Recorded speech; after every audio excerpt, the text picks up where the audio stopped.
An unlikely gang of thieves crack an impenetrable fortress, pulling off the crime of the century. Disappearing with their millions, they confound police and capture the imagination of the country.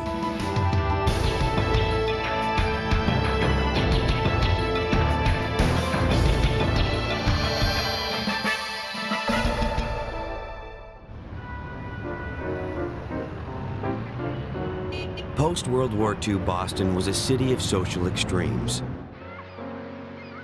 While blue bloods occupied Beacon Hill, blue-collar immigrants kept their factories humming.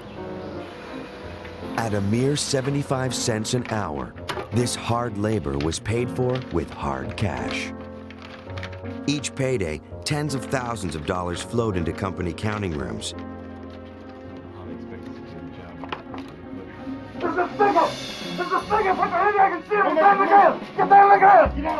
They became natural targets for a gang of crooks looking for easy money.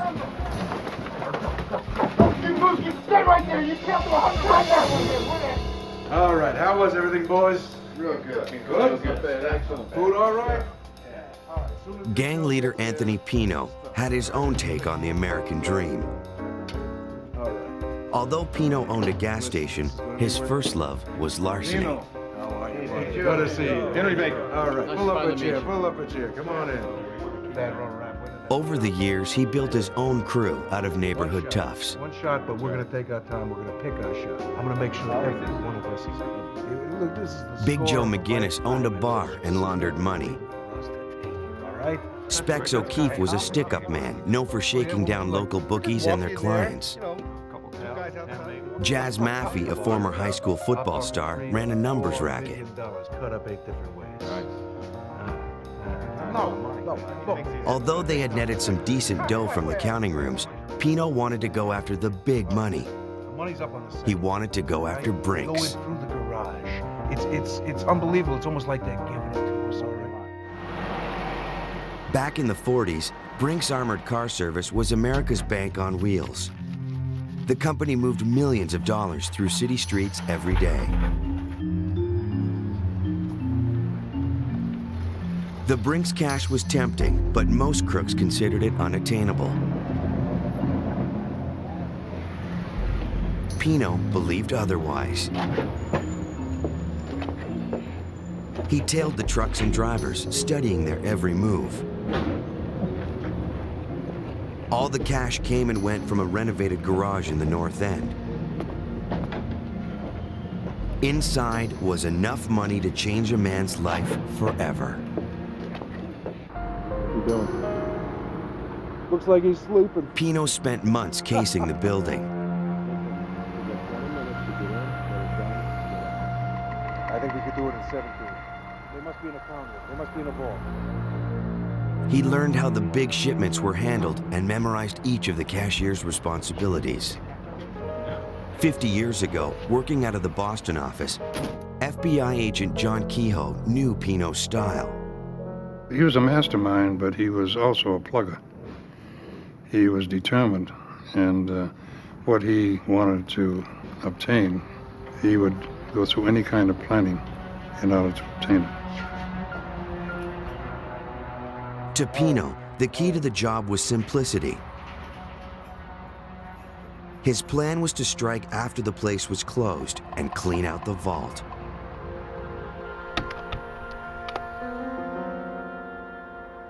When the last cashier left for the night, the gang made their move.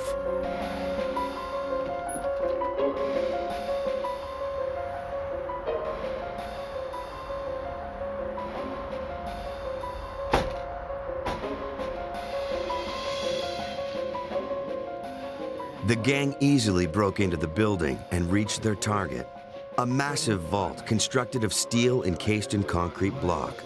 Do your stuff, huh? Okay. Let's see what we got here.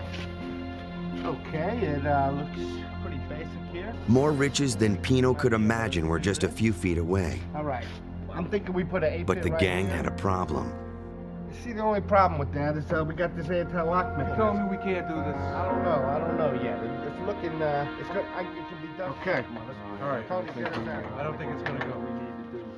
Not only was the vault wired to an alarm company, The lock mechanism was more complicated than anything they had ever seen. That'd be the first place we look. That's the first thing we're going to see. It was back to the drawing board. I don't want to see anybody hurt on this. The gang brainstormed night after night. I'm not getting pinched on this. That means we don't got no. They could use nitroglycerin to destroy the vault, but it was too risky.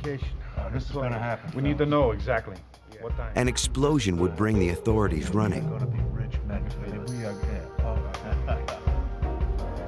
Instead, Pino's men broke into the alarm company and stole a diagram of the Brinks alarm system. They also obtained information from the U.S. Patent Office.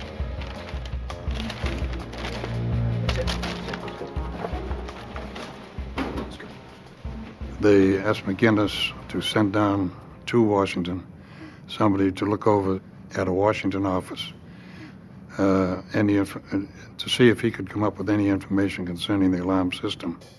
Hey, let me see. I know you're gonna. But none of the patent drawings could help override the system. Pino realized there was no way of breaking into the vault without getting caught.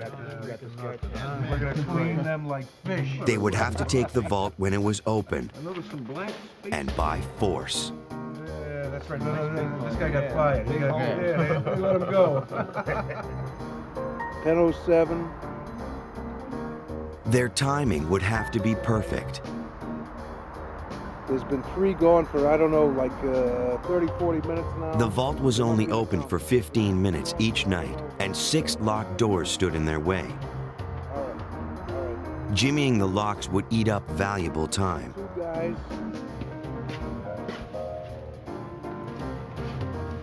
But Pino had a plan. Come on. This one here. All right. I need some light. Right down here. The gang broke into the Brinks building nightly to remove the locks from each of the interior doors. Come on. We haven't got all day. Come on. You got it? Got it. Once keys were made, the locks were carefully replaced. Go.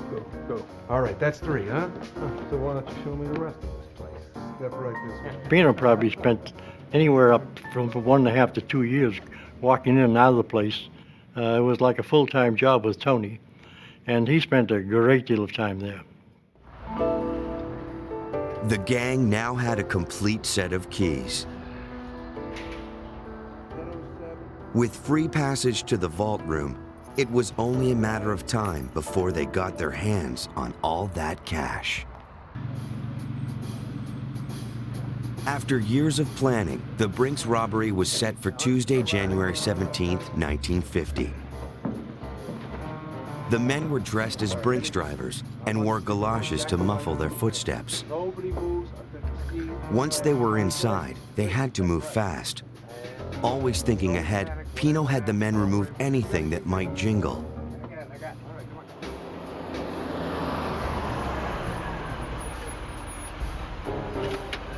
Around 7 p.m., lookout man Victor Costa took up his post outside the Brinks building.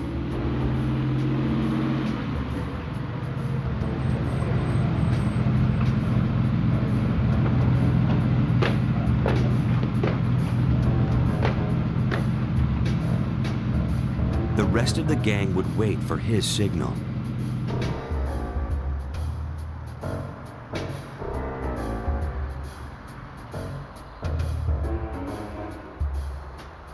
Timing was critical.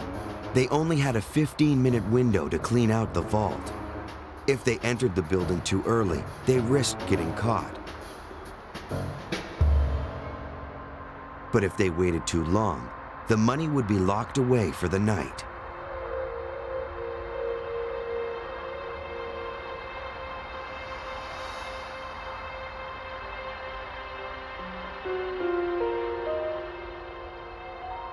Finally, the plan was in motion.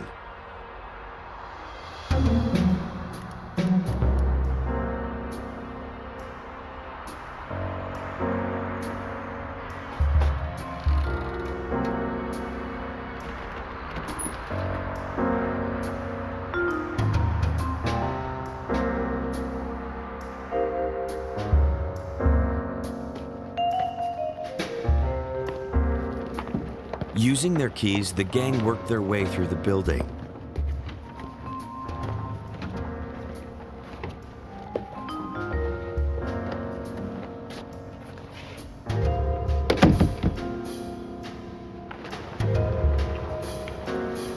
They pulled on rubber masks as they neared the vault room.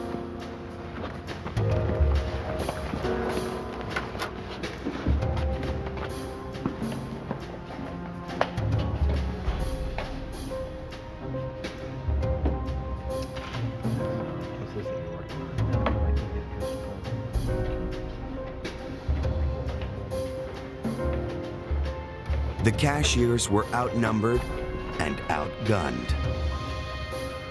Gentlemen, One of the guards started to reach for his weapon. And O'Keefe said to him, "Don't do it." The guard then gave up the idea of pulling the gun.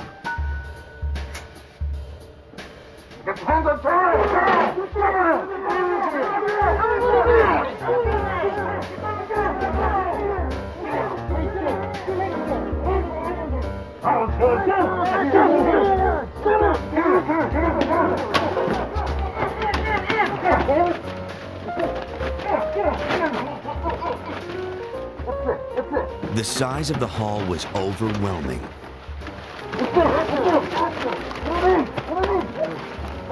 As the gang hurried to empty the vault, they were startled by the sound of a door buzzer.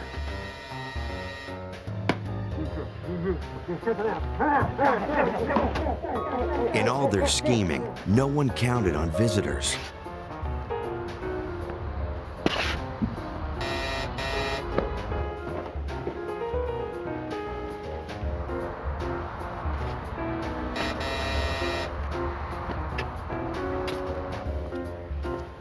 The gang got lucky. It was just a garage attendant, unaware of the heist in progress.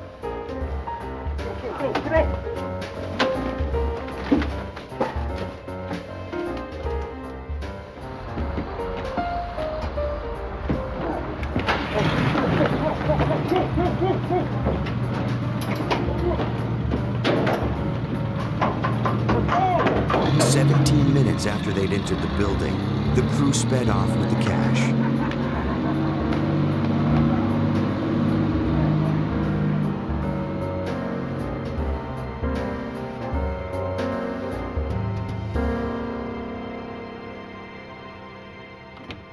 Oh, Mom, Pop, what are you doing now? Hey, go back They took their bounty to the Maffey's boys are coming place. over. We got some business to talk over, have a couple of At drinks. this time of night? Oh, yeah, don't worry, we're not going to be late. You know, we'll be quiet. Go on upstairs. Go back to sleep here, okay? Go on, go on. Because we're getting pushed up. Oh, no, it's just that the boys are coming right in, so, you know, I don't want them disturbing you, so go on up, go ahead. Okay. Go ahead. We won't be long, we won't be late. Okay, don't make too much noise. Okay. His elderly parents had no idea of the riches that now filled their living room.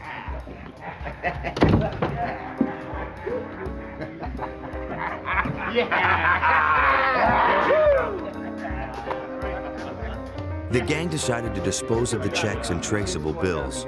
They would stow the rest until the heat died down. Even before the money was counted, Pino's gang suspected it was the biggest haul of their lives. They'd finally made the major leagues. Meanwhile, Pino sped to McGinnis's liquor store to establish an alibi. Happy to hear it. And your brother? Doing fine. Well, thanks for keeping the city safe. Absolutely. Just by luck, he ran into a cop. Absolutely. How are you? Doing dynamite. How's your mom doing? She's doing better. Yes? Doing better. Pino hoped the officer would remember he was nowhere near the robbery. Time to give you a drink. I'll do that. Make sure it's off duty. Absolutely, guys.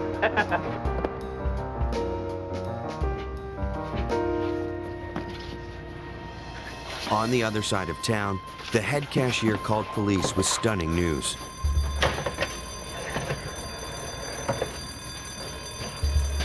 Operator, get the police.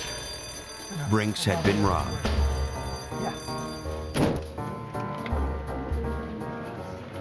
Cops and reporters flocked to the scene of the crime.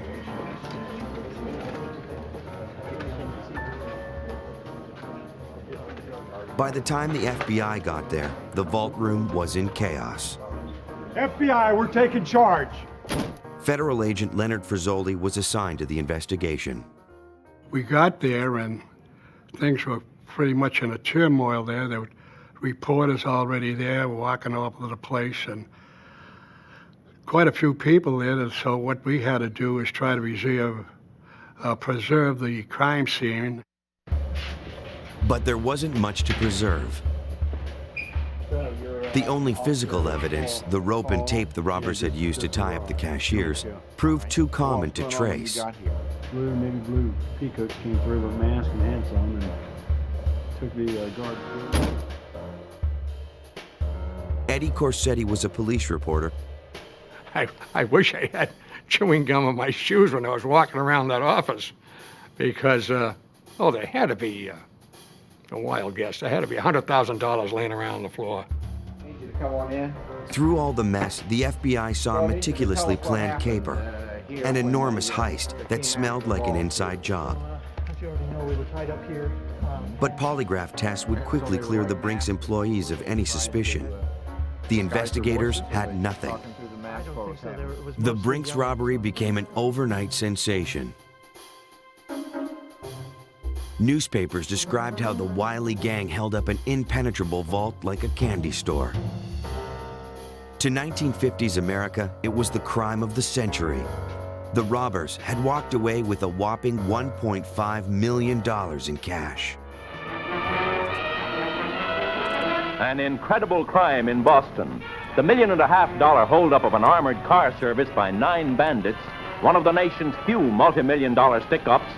Before scooping up the cash, they bound and gagged the 5 employees present. One of them, James R. Allen, tells the rest of the story. They kept another trip, another trip. I kept saying, God, when is it going to be over?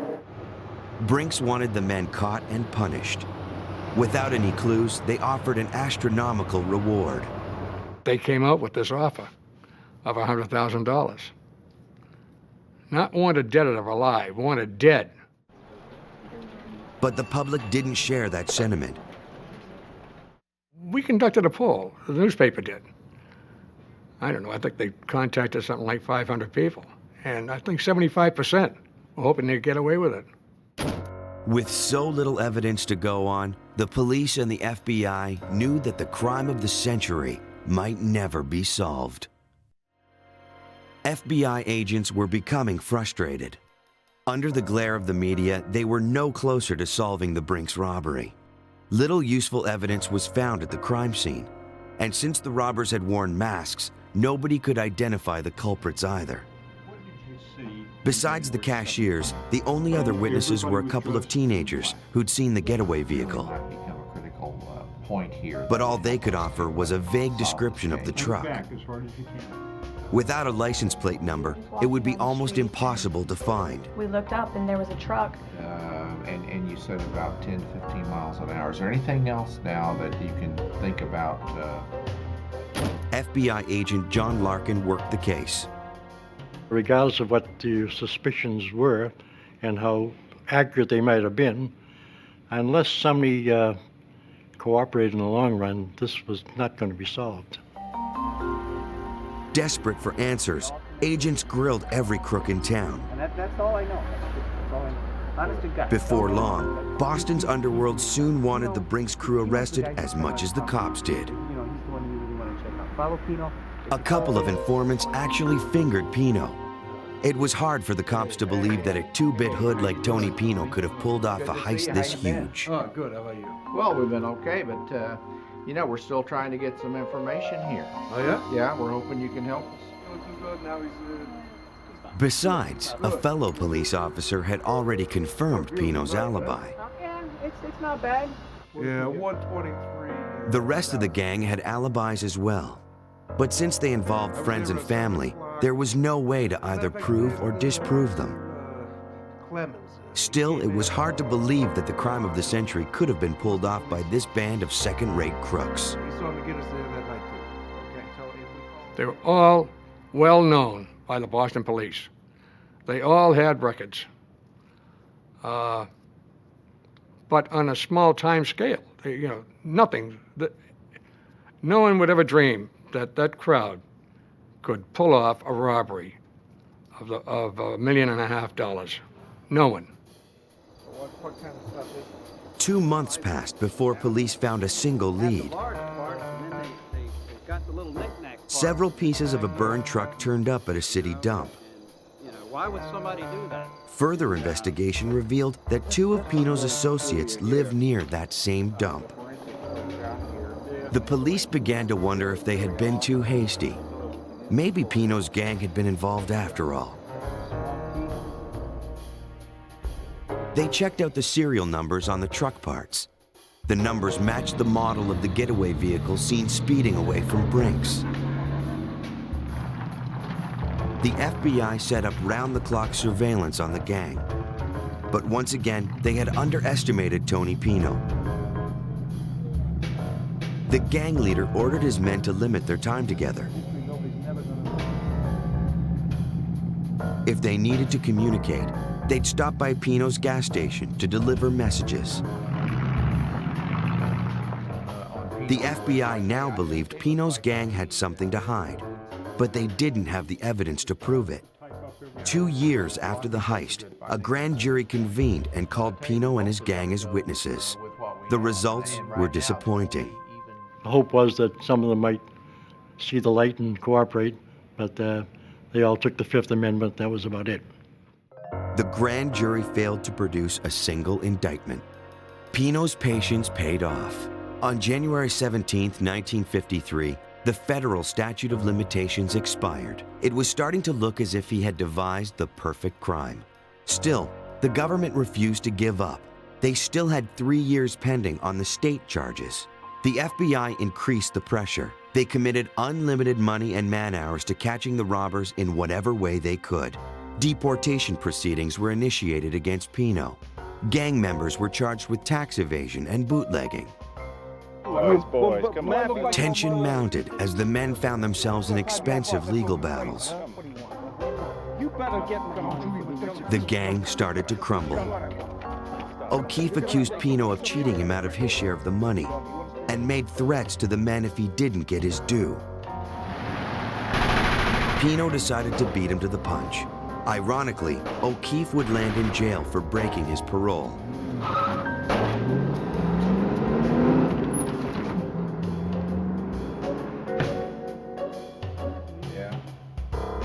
Nearly 6 years after the heist, and just 11 days before the Massachusetts statute of limitations would run out, O'Keefe was ready to make a deal. In exchange for a light sentence, Specs O'Keefe confessed to the robbery and fingered the other members of the gang. In June of 1956, a tip led investigators to the only money that would ever be recovered from the Brinks heist. It was a disappointing victory. After spending 6 years and $29 million on the investigation, they recovered a measly $51,000.